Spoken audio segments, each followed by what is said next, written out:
Tampaknya guru sedang mengontrol perilaku murid. Hal demikian terjadi karena murid sedang mengizinkan dirinya dikontrol.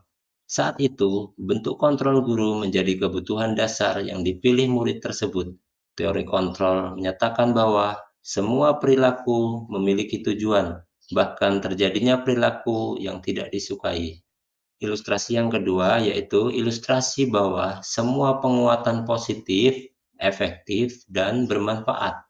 Penguatan positif atau bujukan adalah bentuk-bentuk kontrol. Segala usaha untuk mempengaruhi murid agar mengulangi suatu perilaku tertentu adalah suatu usaha untuk mengontrol murid tersebut. Dalam jangka waktu tertentu, kemungkinan murid tersebut akan menyadarinya dan mencoba untuk menolak bujukan kita, atau bisa jadi murid tersebut menjadi tergantung pada pendapat sang guru untuk berusaha. Yang ketiga adalah ilustrasi bahwa kritik dan membuat orang merasa bersalah dapat menguatkan karakter. Yang keempat, ilusi bahwa orang dewasa memiliki hak untuk memaksa.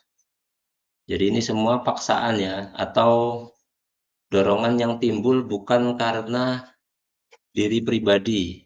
Kalau di dalam disiplin positif itu namanya adalah dorongan ekstrinsik atau di luar dirinya, bukan dorongan yang di dalam dirinya.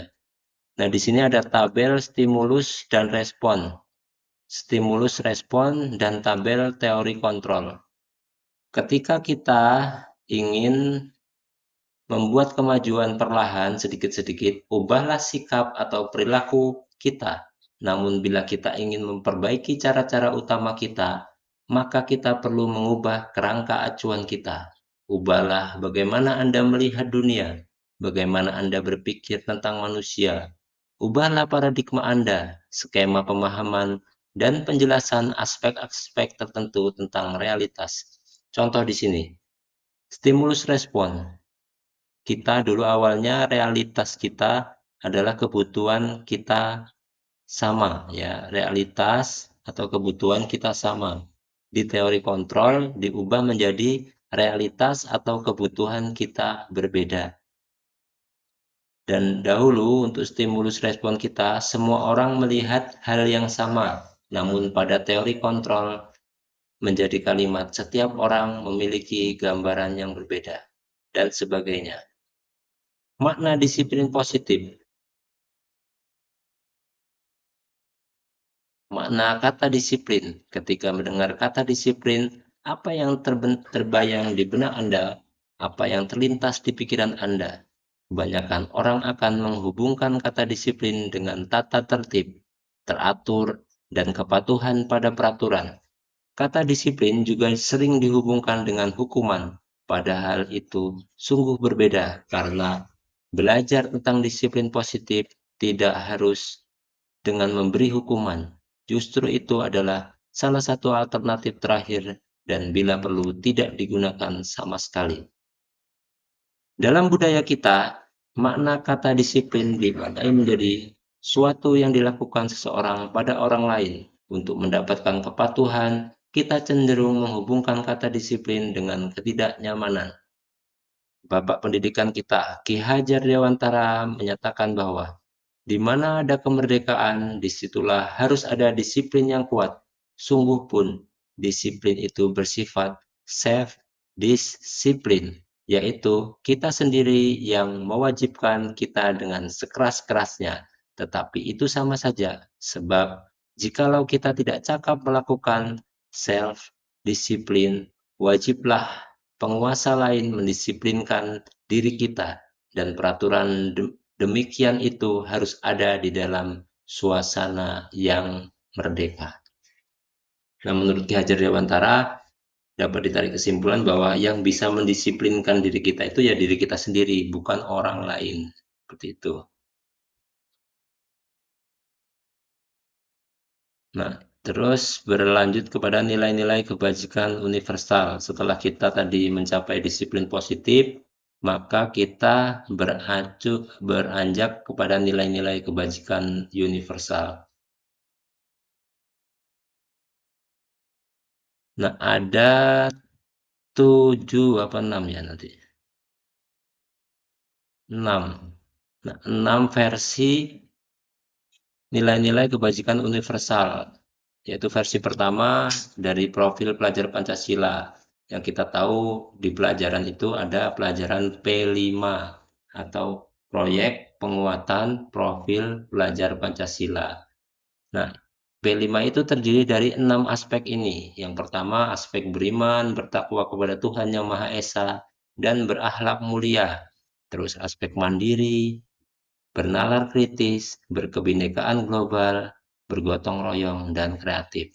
Keenam aspek ini harus dimiliki oleh siswa kita di sekolah.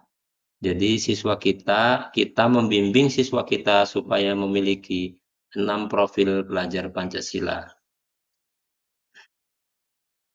Aspek yang kedua, menurut Ibu Primary Years Program, aspek yang ketiga, 9 pilar karakter. Aspek yang keempat, petunjuk seumur hidup dan keterampilan hidup. Aspek yang kelima, petunjuk hidup. Aspek yang keempat, petunjuk hidup. Aspek yang kelima, the seven essential virtues. Dan aspek yang terakhir adalah dari The Virtus Project atau proyek nilai-nilai kebajikan.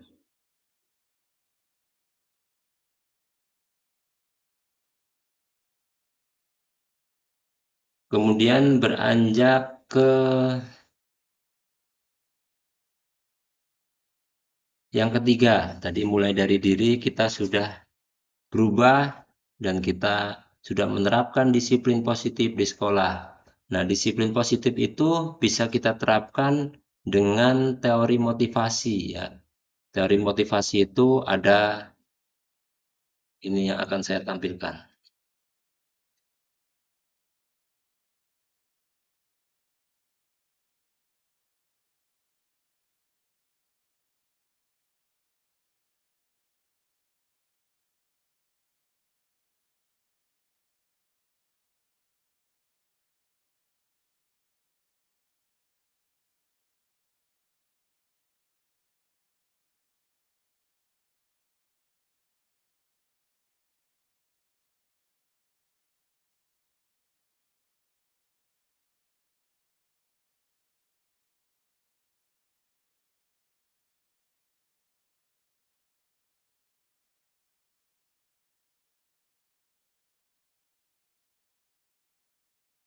Nah, ini.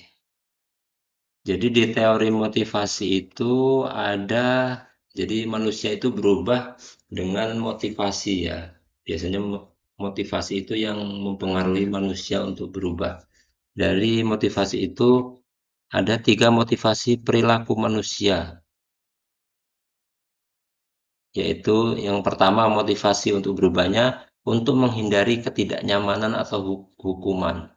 Jadi siswa kita di sekolah itu biasanya punya motivasi untuk berubah itu ada 3. Yang pertama untuk menghindari ketidaknyamanan atau hukuman. Nah, biasanya ini yang sering kita terapkan di sekolah. Kita sering menghukum siswa ketika siswa itu melanggar aturan. Nah, itu ternyata menurut psikologi di sini tidak baik karena itu termasuk motivasi yang bersifat eksternal. Dan ketika kita tidak ada, maka siswa itu tidak akan takut kepada kita dan akan melanggar aturan itu. Yang kedua, ada motivasi untuk mendapatkan imbalan atau penghargaan dari orang lain.